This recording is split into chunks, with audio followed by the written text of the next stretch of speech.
this whole magical magic. It's kind of like magic. It's science, but I'm not that scientific, so it's magic to me.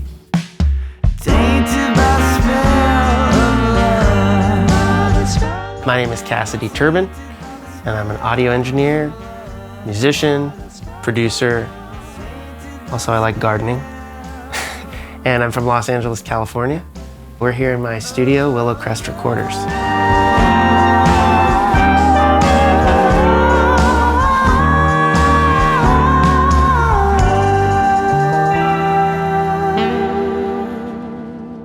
I got into recording at a young age when I was a little kid, playing drums and trying to record myself play along to the radio, actually. And I used a pair of headphones plugged into the microphone of a boombox, the microphone input, because it had a little 1/8" input. And that's really where I started. And then from there, recording bands I was in and recording friends. And I didn't actually get into recording on the computer until a little later. I'd always have like little recording devices, honestly, like a cassette. People talk always about like, oh, I started on a 4-track. I didn't. I just started on a cassette recorder.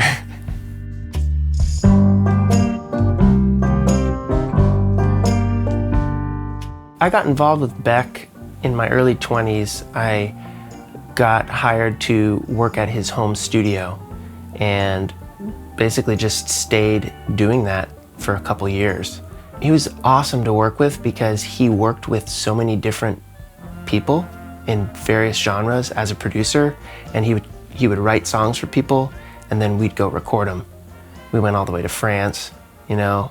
So I got to like experience these other studios and these other artists who had different singing styles, different playing styles, different music styles. And then when we'd come back and do his music, that was a whole other thing. And everyone who's ever worked with him, whether it's a day or a month or a year, has had their eyes and ears opened up to different sonics. He loves new and old music.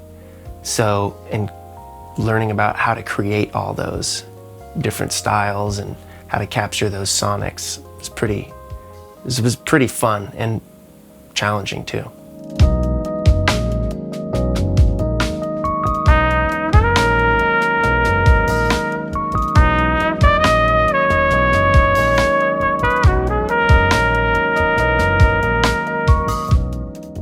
One of my favorite things is just engineering a full band, like 6 people all playing together in one studio at the same time.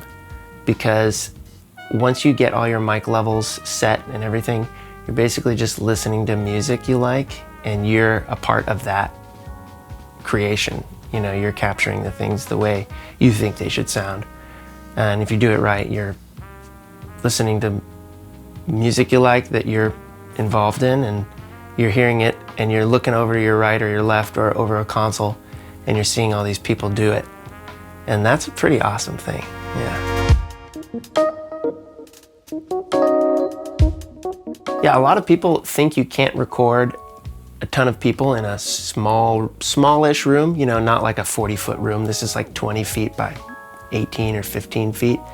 But I've done it here and it works. You get a little bleed, it works still. I mean, you've got 10% drums in a mic and 90% sax. That's totally fine, unless you want to remove the drums from your song, you know? But it totally works. I mean, Motown was a tiny studio, and those sound really cool.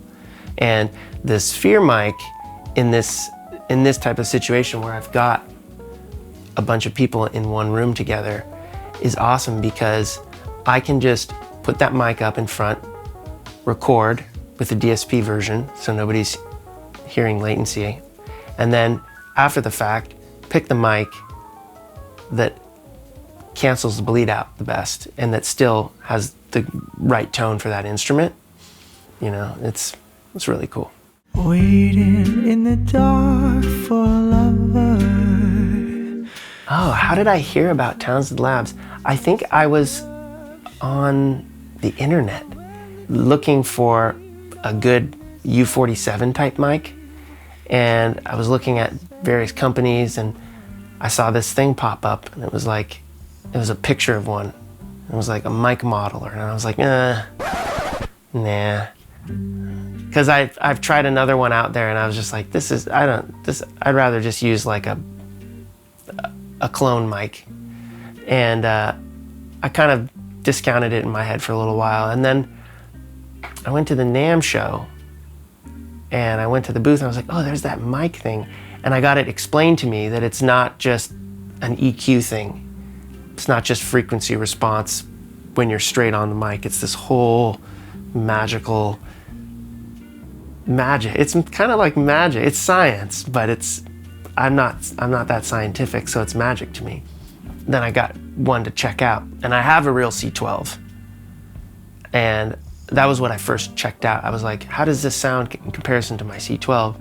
No, it didn't sound exactly the same because not even another C12 would, but it sounded great. And I had 2 or 3 friends over at the same time and they're all like, whoa, wow, actually, on an acoustic guitar, they're like, actually, I kind of like this Sphere C12 model better than your C12 on this acoustic guitar, And I was like, wow, yeah, I agree. I am a person all about like trying to commit to what you want, but sometimes you don't know what you want, you know what I mean? And you don't have to really get what you're recording when you record it with this mic. You can just like just go record, you know what I mean? And then be like, okay, now that I've built this song up more, now I can hear what this instrument or this vocal needs to sound like within this mix, and then change that afterwards. Instead of just committing to it and going, I need to do a ton of EQ on this now.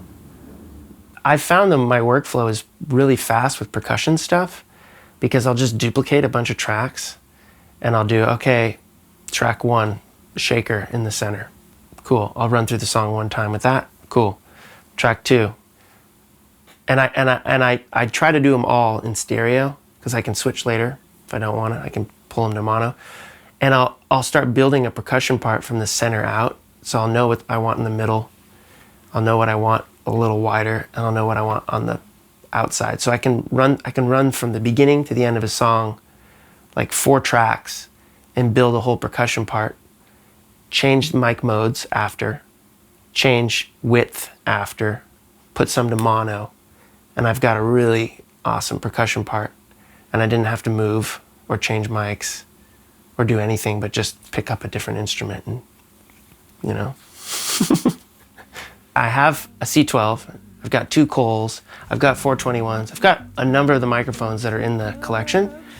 And it's not that I don't use those anymore, because I do, but this L22 just stays on a stand in the room, and it's been really helpful when I'm just like, okay, I need to record something. Cool.